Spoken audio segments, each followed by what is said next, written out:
సమయంలో నేను దేవుని నమ్ముకుని 1984 మార్చిలో నేను దేవుని నమ్ముకున్నాను.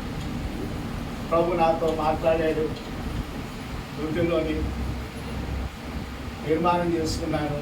ఆ వాక్యం ద్వారా మత్తయి సువార్త 13 ద్వారా దేవుడు ఎన్నోసార్లు నేను తెలుసు, కొంతమంది తెలవలేదు, అయినా కూడా ఒక సాక్ష్యంగా చెప్పాలి అనేటువంటి విషయంలో నేను ఈరోజు ప్రేరేపణ చేసి, సరే సంఘం కూడా సరిగా మరి లేదు, వారందరూ ఎట్లాగా ఫైనాన్స్ ఇవన్నీ కూడా ఆలోచిస్తూ ఒకసారి బాగా నా హృదయ వేదన చెందాను. పోయిన వారం ప్రభు అనుకోకుండా ఏం జరిగిందంటే, అయ్యగారు పరిచయం అయ్యారు. పరిచయం తర్వాత 2 రోజులు ఇక్కడ సాక్షిగా ఆయన యూట్యూబ్లో ఆయన సాక్ష్యం అవన్నీ చెప్పడానికి వచ్చారు.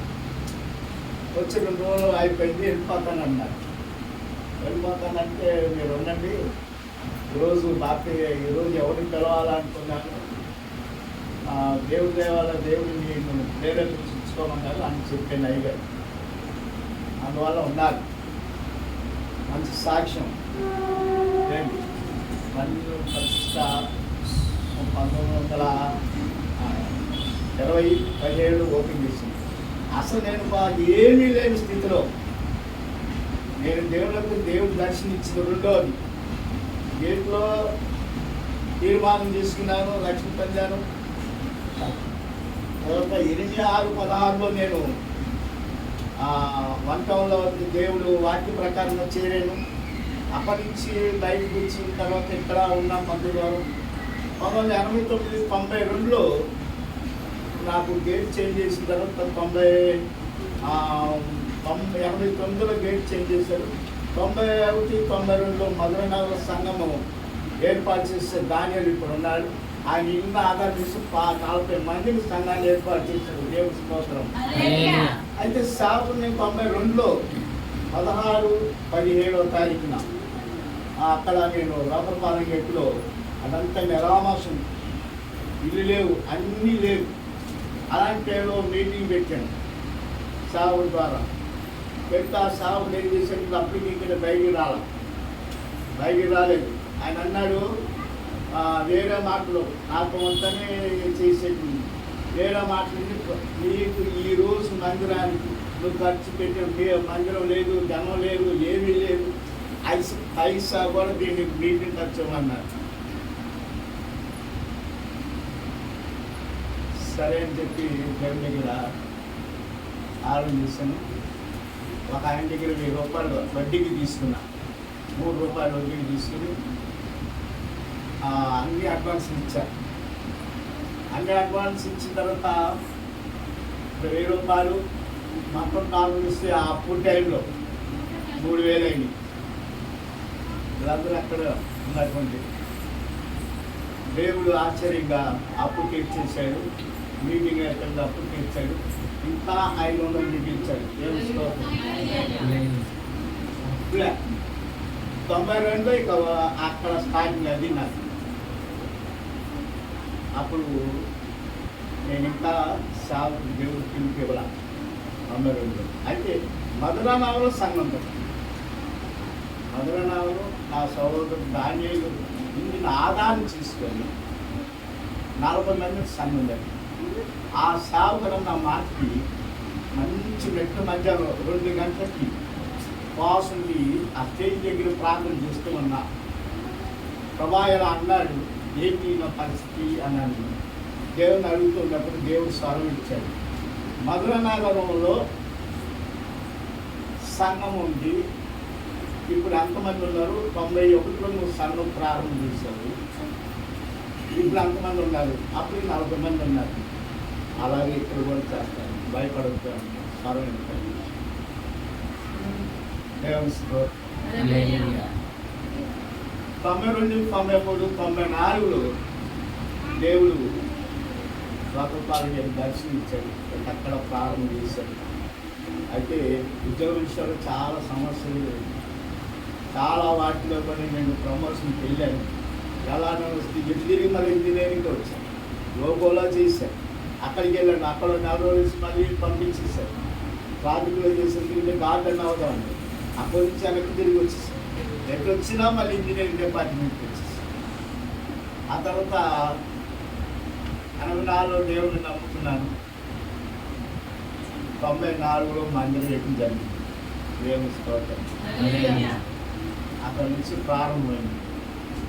దేవుడు అక్కడ నాకు ఉంటని ఫోన్ చేసి 3 సార్లు మందిరం పడగొట్టాడు. రైల్లో వాళ్ళు 30,000 ఖర్చు పెట్టాడు.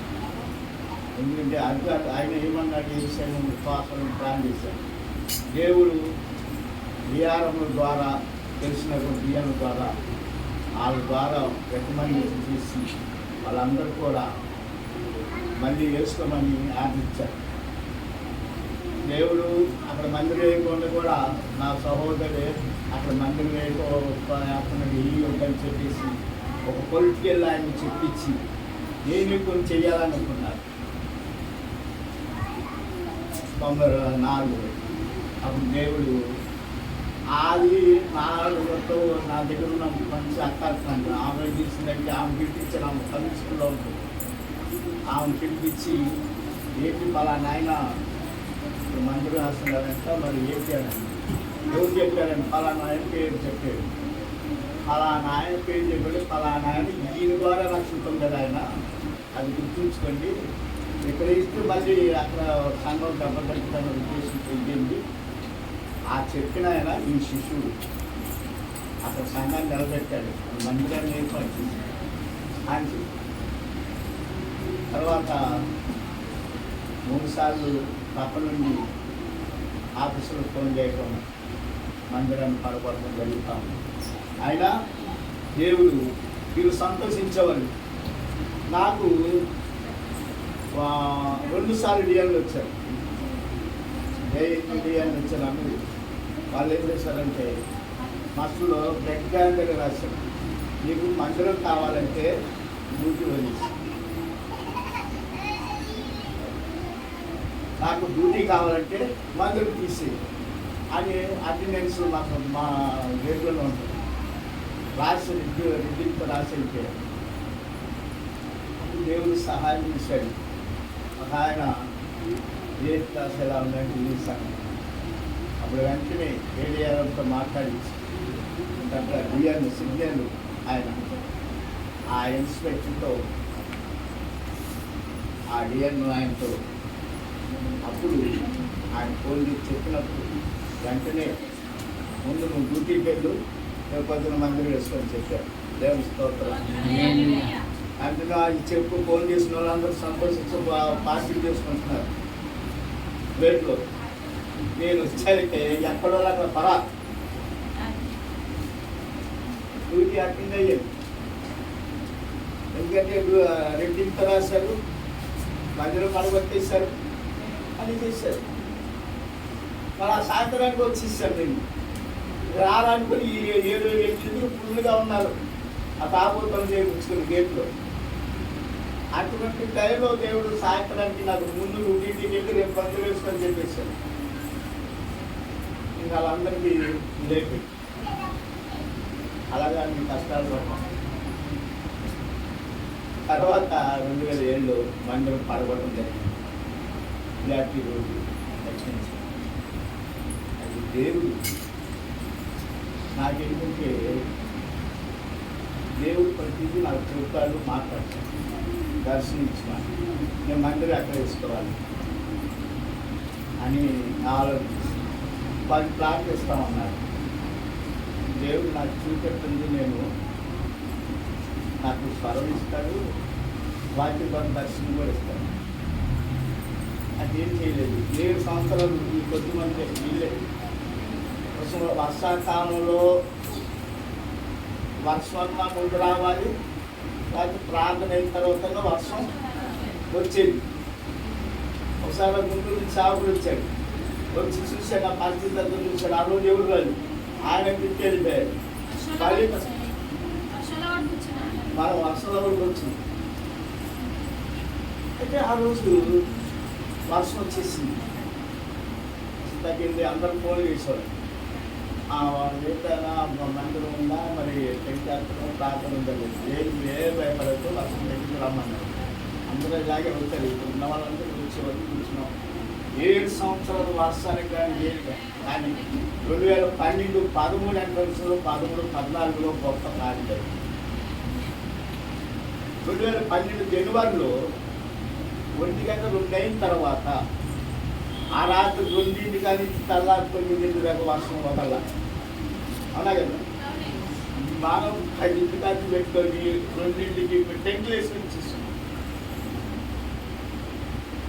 మనంతా ఇంటికి వెళ్ళిన తర్వాత కట్టెలు ఫోన్ చేసి వెళ్ళామని చేయడం అక్కడి నుంచి పట్టింది వర్షం. తెల్లారి 9 అయిన దాకా వర్షం వదల. ఈ పెద్ద పెద్ద చర్చిలో వాళ్ళందరూ కేకులు కూడా పాడైపోయి అన్నిపోయి మనం ఏదో 2వ వారంలో ప్రేమను తీసుకుంటాం. అప్పుడు ఈ కేకులు తీసుకెళ్తున్నారు. బిల్డింగ్ కట్టిన చర్చీలు, సిమెంట్ చెట్లు, రేకుల చెట్లు, చర్చీలు అందరూ దేవుడు అట్లా 2 సార్లు నన్ను జనవరి 1లో అద్భుత కార్యాలు చేశాను. కానీ వర్షాకాలంలో ఒక్కరోజు కూడా ఉందన్నా వచ్చేది, లేదా మండలం అయిపోయిన తర్వాత వర్షం వచ్చింది. దేవుడు తర్వాత నన్ను వేసుకో అని చెప్పారు.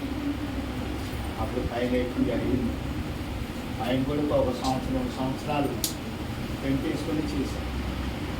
ఆ తర్వాత పెట్టారైన తర్వాత దేవుడు ఎవరితో సహోదరులతో మంది పెళ్లించి ఇదంతా పూర్తి చేయడం జరిగింది. దేవుడు అదే బ్యాక్ రోజులో ఆ 2 ప్లాట్ తీస్తే అక్కడ దేవుడు అక్కడ కూడా చూపెట్టాడు. ఇంకా అది అమ్ముదాం అనుకున్నాం, కానీ దేవుడి స్థానం ఇచ్చింది, మళ్ళీ అమ్మకూడదు, మనం చేసుకోకూడదని అది అక్కడ దేవుడు ఇచ్చింది అనుకుంటే అక్కడ ప్రారంభం చేశాడు. అది దేవుడు నాకు చేసిన సహాయం. ఇది కూడా ఎందుకు చేశానంటే ఎవరిని పెట్టుకుంటాం, అసలు ఎవరిని తర్వాత వరకు ఎవరిని మనం చేయట్లేదు. ఆర్థిక ఇబ్బంది, అనుభవిస్తాను కొంతమంది అని చెప్పి ఆలోచన చేసి ఏదేమైనా సరే అప్పు చేసేది సరే ఈసారి అనుకుంటున్నారు. షాపులు ఎవరు కావాలంటే మళ్ళీ ప్రార్థించారు. దేవుడు 5 ప్రేరేపించాడు. వెళ్ళేవాడిని ఆపేయండి, ఆగండి. మీరు ఈరోజు లాస్ట్ రోజు శనివారం మందిర ప్రతిష్ట, ఈరోజైనా చేసుకోవాలన్న మనసు కలిగి చేయడం జరిగింది. దేవుడు డబ్బు అంటే దేవుడు నాకు ఇది ఉంది. ముందు నేను పెట్టుకొని 1000 రూపాయలు పెడితే దాన్ని అంతా వాళ్ళు సమకూరుస్తాడు. అది నాకు ఇచ్చినటువంటి డబ్బు లేదు అనుకుంటే 1000 రూపాయలతో స్టార్ట్ చేస్తాను. ఆ తర్వాత మీటింగ్ అంతా అయిపోయిందా దాన్ని క్లోజ్ చేస్తాడు, మళ్ళీ మిగిలిస్తాడు. అని ఈ మధ్యకాలంలో గైడ్ చేయలేకపోయాను. కానీ ఈరోజు చెయ్యాలనుకున్నాను. కానీ ఏదైనా సంఘాన్ని పిలిపించాలి, మనకున్న కట్టాలి అనుకున్నాను. దేవుడు నేను అనుకుంటే దేవుడు అయ్యగారి ద్వారా మనకి పిలిచిచ్చాడు. ఈ పరిస్థితి దేవుడి స్తోత్రం. అది దేవుడు చేసి సంఘం చిన్నదైన దేవుడి సన్నిధిలో దేవుడు ఏది కూడా తక్కువ చేయలేదు. అంటే దేవుడు ముందు కాలాల్లో అయ్యగారు ప్రార్థన చేశారు. అది నాకు ఇచ్చాడు ఎక్కువ దర్శనం. ఆ ప్రార్థన ఈరోజు జరిగింది. దేవుడి స్తోత్రం. అందుకని ప్రభువు యొక్క కృపను ఈరోజు కొద్దిమందితో ఈ సాక్ష్యం చెప్పాలి. నా జీవితం ఎన్నో కష్టాలు పడ్డాను, కానీ 3 సార్లు సంఘం కట్టబడటం, నాతో ఉండి మంచుకొని సంఘాన్ని తీసుకెళ్ళడం జరిగింది. ఇక్కడ జరిగింది అమరేగూడెంలో 2 సార్లు జరిగింది. అక్కడ ఎవరు లేరు పరిస్థితి, అసలు దేవుడు అని తెలవని పరిస్థితి ఆ ఊరు. అక్కడ ఒక బాప్టిస్ట్ చర్చి తప్ప ఎక్కడ ఎవరు వాళ్ళ ఇంటి రావటానికి లేదు. వీళ్ళు అటు వెళ్ళి సువార్త చెప్పడానికి కూడా వీల్లేదు. అంత నిష్ట ఆ గుమ్మానికి వెళ్ళి సువార్త చెప్పండి. మళ్ళాంటి వాళ్ళు వెళ్తే నిలుసోవాలి తప్ప కూర్చోమంటానికి వీల్లేదు. అలాంటిది అక్కడ స్టార్ట్ అయిన తర్వాత వాళ్ళు వచ్చి మన దగ్గర కూడా చేయాలి, మనం ప్రార్థన పెడితే కూర్చోవాలి, మన వ్యక్తి వాళ్ళు కూర్చోబెట్టాలి. అలా దేవుడు మార్పు తీసుకొచ్చాడు. మన దేవుడు అంటే ఏంటి అనేది వాళ్ళు తెలుసుకున్నారు. దేవుని విషయంలో గొప్ప కార్యం దేవుని పాడు చేయాలని, సంఘాన్ని పాడు చేయాలని నాతో ఉన్న వాళ్ళే చాలా తృప్తి పొందారు. చాలా తృప్తి పొందారు. చాలా 2 సార్లు ఆ తృప్తి దేవుడు 2 గుళ్ళు వదిలేద్దాము అనుకున్నాం. ఎందుకు బాధలు కష్టాలు ఇంకా చెప్పాలనుకుంటే 5 సంవత్సరాలు నేను గోల్ని కట్టుకుని వెళ్ళాను పనికి వెళ్ళినట్టు. సువార్ చెప్పి మన డబ్బులు వచ్చి అక్కడ బస్సు మా వాక్యం అయిన తర్వాత బోర్ స్టేషన్ బస్సు మొన్న రాకపోతే నేను గ్యారేజ్ కట్టుకుని వెళ్ళాను. గ్యారేజ్ కట్టుకొని ఎందుకంటే సంఘాల కట్టిన వాళ్ళందరూ విడిపోయారు. ఎవరు లేకుండా అయిపోయారు. గోధులు పెట్టేవాళ్ళు లేదు. కానీ సువార్త అనేది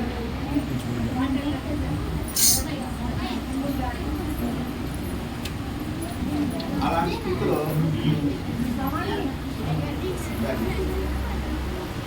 కూర్చున్నా.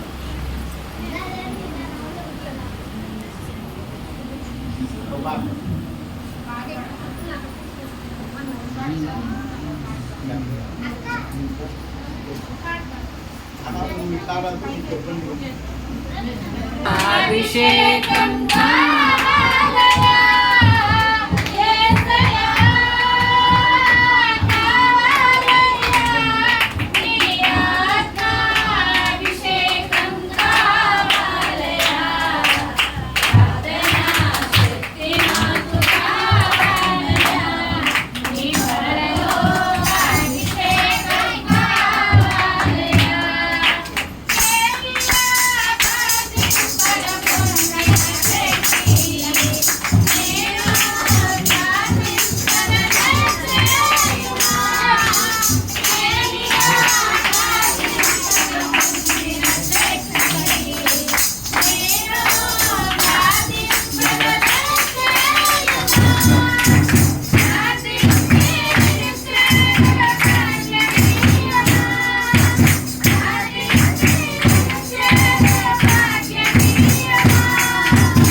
అలాగా ఇప్పుడు ఈ మధ్య కాలంలోనే దేవుడు ఆంధ్రేయుడు గుడిలో క్యారెట్ తెచ్చుకోవద్దని ఒకరు ముందుకు వచ్చి ఒక వారానికి ఒకరు కడుతుంది. 5 సంవత్సరాలు నుంచి ఇంటి కింద క్యారెట్ కట్టుకొని మళ్ళీ వాకిలి బస్సు ఉంటే బస్సు, బండి ఉంటే బండి, మధురానాలు నగరికి వచ్చేవాడు. 1 గంటకి ఒక బస్సు శాతం మిస్ అయితే రాత్రి 1 గంటకి అండమాన్ ఉంది, దాన్ని తీసేవాడు. లేదంటే అది లారీలకి కానీ క్లోజ్ చేయాలనుకున్నాను. ఎందుకు అక్కడ ఇదైంది కదా. కానీ ప్రభుత్వం వల్ల మమ్మల్ని చేయి మళ్ళీ చెయ్యి. దేవుడు మళ్ళీ ఎండిపోయిన మొద్దుని సిగించేలాగా చేస్తున్నారు. దేవుడు అది జరుగుతున్నాయి. కంగారు కనిపిస్తున్నాయి కానీ మంచిగా ఉండి విడిపోయారు. కానీ మెడగొట్టిన వాళ్ళందరూ కూడా దేవుని యొక్క శిక్ష గురయ్యారు. ఎవరు కూడా దేవుడు ఎవరిని ఇచ్చినట్టు అందరినీ చేసినట్టు అని దేవుడు ఉన్నాడు నాకు అనే విశ్వాసం. ఆయన ఇచ్చిన దర్శనం కోసం నేను మాట్లాడుతూ ఉంటాను. వాళ్ళు ప్లాట్ చేస్తానన్నప్పుడు ఏం నేను కావచ్చు ప్రభా మాట్లాడాలి బాంబే కాలంలో మరి కట్టుకోవాలి అని ఏం మాట్లాడాలి. ఆ 2 ప్లాట్లు అక్కడ ఇచ్చినప్పుడు దేవుడు రాత్రి నాకు మాట్లాడుతూ వెంటనే ఫోన్ ఇచ్చి ప్లాట్లు సాయంత్రం అప్పుడు అది తీసుకెళ్ళి అక్కడ ప్రారంభం చేయడం జరిగింది. అయితే నాకు కొంత సాయంత్రం 5 ప్రార్థించారు. ఆయన ఎంతమంది చెప్తున్నాను.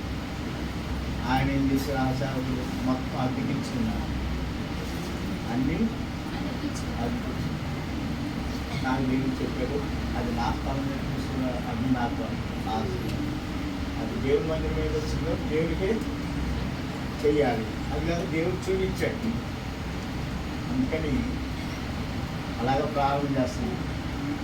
దేవుడు ముందు రోజుల్లో దేవుడు ఒక విశ్వాసులు దర్శనాలు ఇస్తున్నాడు. ఒకసారి అబ్రహాముకు ఏ విధంగా పొంగిపోయినప్పుడు వాక్యం ద్వారా దర్శనాలు ఇచ్చి మాట్లాడాడు. వాక్యం ద్వారా అలా నాతో మాట్లాడుతుంది. కాబట్టి ఈరోజు కూడా దేవుడు సహాయం చేస్తూనే వచ్చాడు. కానీ ఎన్నోసార్లు సోమవారం నుంచి శుక్రవారం మంగళవారం బాగుంటే బుధవారం నుంచి శనివారం అసలు నాకు ఒంట్లో బాగుండేది. అసలు వాక్యానికి చెప్పలేము అనే పరిస్థితికి వచ్చింది. ఆదివారం వచ్చేసరికి దేవుడు శక్తిని ఇచ్చాడు. ఒక్క రోజు కూడా ఎక్కడ చేయమని జరగకుండా చేశాడు దేవుడు. ఏ ఆదివారం కూడా నేను చెప్పలేను వాక్యం అనే అనుకోకుండా అది దేవుడు నన్ను ప్రేరేపించి చేస్తున్నాడు. అందువలన నేను ఈరోజు దేవుడి సాక్షి చెప్పాలని విధానం ఉన్నా. అని ఈ సంవత్సరం అలా బాధపడినందుకు దేవుడు అన్ని విషయాలు సహాయం చేశాడు. నా పంచర్ 90 నుంచి పంచర్ తీసుకున్నాను. కానీ సంఘం అయితే ఉంటుంది, కానీ మధ్యలో నాకు తోడుగా ఉన్న వాళ్ళు సంఘాన్ని చీల్చేసుకుంటున్నారు. కానీ వాళ్ళు పోయిన వాళ్ళు మాత్రము ఎవరు కూడా దేవుని భయం లేకుండా జీవిస్తున్నారు. కట్టారు.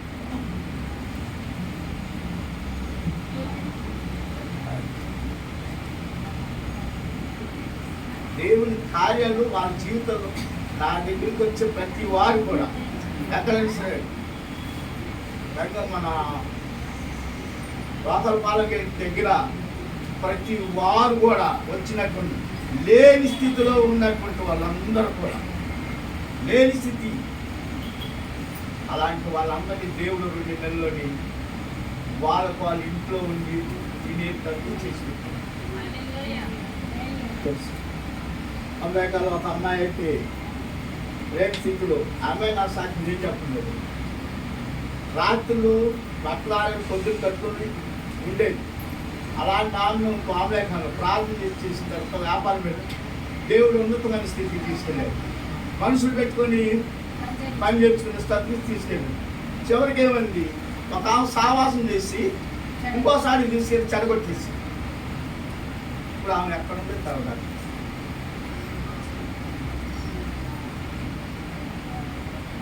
నాకు వచ్చేటప్పుడు లేని స్థితిలో ఉన్నత స్థానంలో చేశాడు. ఉన్న వాళ్ళందరూ కూడా అలాగే కుటుంబంలో కూడా చాలా కుటుంబాలు చాలా అభివృద్ధి పొందింది. ప్రతి ఇంట్లో 5 వారాలు పెట్టాడు. దేవుడు ఇప్పుడు వాళ్ళందరినీ ఆశీర్వాదకరంగా చేసి పెట్టాడు. దేవుడి స్తోత్రం. అది మనకు నాకు ఇచ్చినటువంటి పరిచయగా దేవుడు సాక్షి చెప్పాలని ఈరోజు నేను పడిన కష్టాన్ని అటువంటి కాబట్టి ఈరోజు నిలబడగలిగాడు. అది ఈరోజు దేవుడు వాక్యం కోసం సేవకుల కోసం ఎదురు చూసినప్పుడు దేవుడు ఆయన సాక్షిగా కాబట్టి మన అందరికీ అవకాశం ఇచ్చి ఈ సమయాన్ని మనకి ఇచ్చినట్టు దేవుడు దయ వల్ల మనం దేవుని యొక్క వాక్యంలోకి వెళ్ళాం. ఆమె వెళ్ళి మొదట ఇస్రాయేల్ ప్లాన్ చేస్తున్నా అక్కడ కన్నా లాస్ట్ వాక్యంతో ప్లాన్ చేస్తాం.